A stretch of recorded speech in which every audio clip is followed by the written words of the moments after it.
Welcome to Zero-Sum। আমি অনন্যা রায় চৌধুরী। আমি আজকে গভর্নর জেনারেলস অফ ইন্ডিয়া এই টপিকটা নিয়ে আলোচনা করব তোমাদের সাথে। ফার্স্টেই আমরা গভর্নর জেনারেলস অফ ইন্ডিয়ার মধ্যে লর্ড উইলিয়াম বেন্টিং সম্পর্কে কিছু জেনে নেব, যার সময়কাল 1828 থেকে 1835।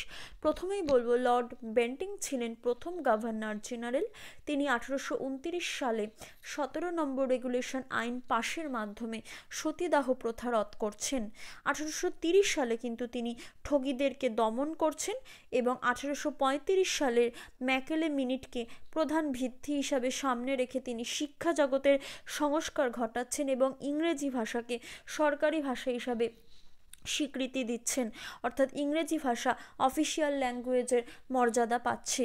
লর্ড উইলিয়াম বেন্টিং থেকে কিন্তু যে কটা পয়েন্ট আলোচনা করছি সে কটা পয়েন্টই আমাদের মাথাতে রাখতে হবে। এছাড়া কটা এক্সট্রা পয়েন্ট আমি বলে দিই, সেটা হচ্ছে যে তার সময় অর্থাৎ 1835 সালে কিন্তু কলকাতার মেডিকেল কলেজ স্থাপন হচ্ছিল।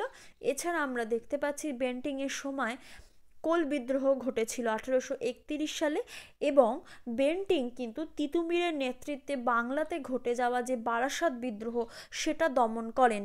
প্রত্যেকটা পয়েন্টই আবারও বলছি লর্ড উইলিয়াম বেন্টিং থেকে ভীষণভাবে মনে রাখার মতো।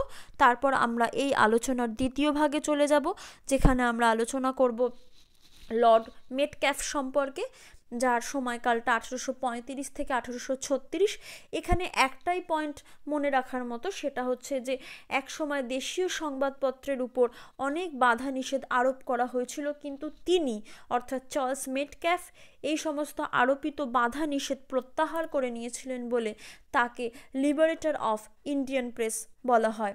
তারপর আমরা চলে আসছি লর্ড অকল্যান্ড।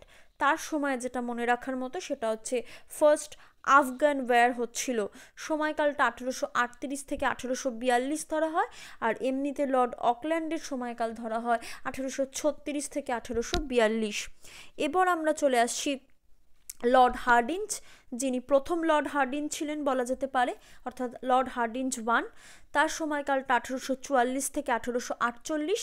তার সময় যেটা মনে রাখতে হবে সেটা হচ্ছে ফার্স্ট অ্যাংলো শিখ ওয়ার হচ্ছে, এবং সব থেকে বেশি গুরুত্বপূর্ণ যেটা সেটা হচ্ছে লাহোর ট্রিটি। এর সালটাও ভীষণ গুরুত্বপূর্ণ, 1846 সাল। তারপর আলোচনার আমরা পরবর্তী পর্বে এসে পড়ব লর্ড ডালহৌসি সম্পর্কে।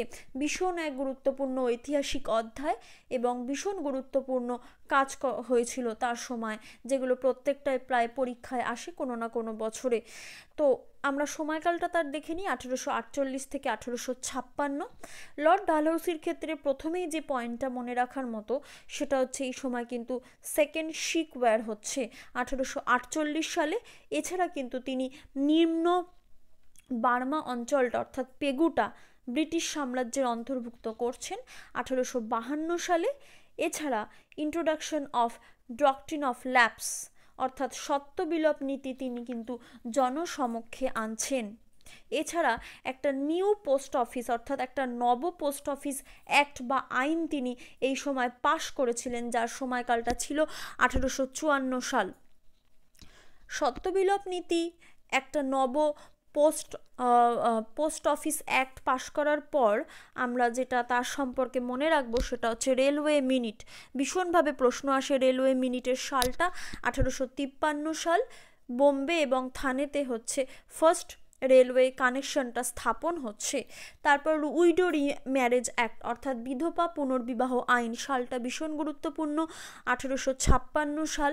এবং লর্ড ডালহৌসির সময় কিন্তু ফার্স্ট টেলিগ্রাফ লাইনের কথা আমরা জানতে পারছি, এবং এছাড়া কিন্তু তিনি ফার্স্ট একটা সিভিল ইঞ্জিনিয়ারিং কলেজ গড়ে তুলেছিলেন।